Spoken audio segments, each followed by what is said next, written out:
Welcome back. These first few videos are more about pallet wood preparation and other basics. In future episodes, I'll gloss over these details. So, let's finish up.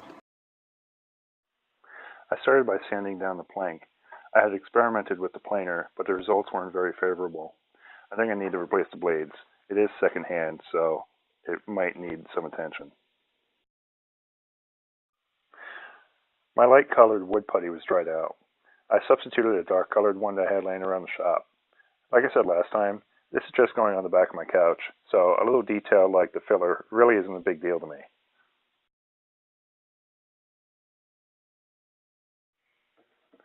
Remember those knot holes from last time? Well, I'm trying a little something different. I put some blue tape on the underside. I then stuffed a bunch of fresh sawdust into the holes, just like you would a pipe. I was careful to leave room for the putty. I'll finish the other side when this dries up. I had some bare Scandinavian oil wood stain in my cabinet. I wanted to see if this was the light color that I was looking for. The directions said to brush it on, wait 10 minutes, and wipe it up. My brushes are MIA at the moment, so a rag will have to do.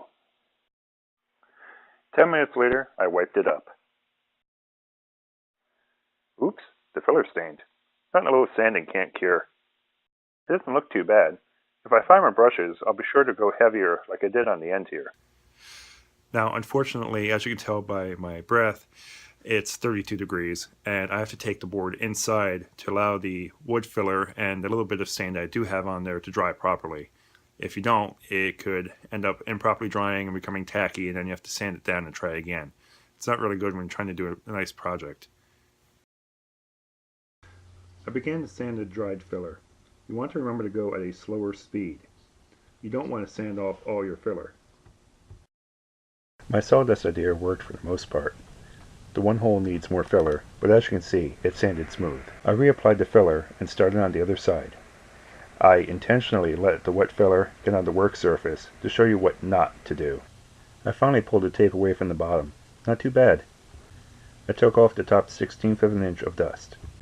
I applied, smushed, and smoothed the filler into the holes. After the filler dried, I sanded it and began to stain the whole piece. I like to keep the quart can on the project to prevent drips on the floor, but if you do drip, that's what sawdust is for.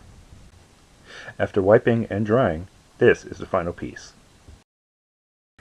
Now on to the installation. I pre-drilled 5 screw holes and installed the board on the couch using coarse thread sheetrock screws. Why? It's because I have so many of them.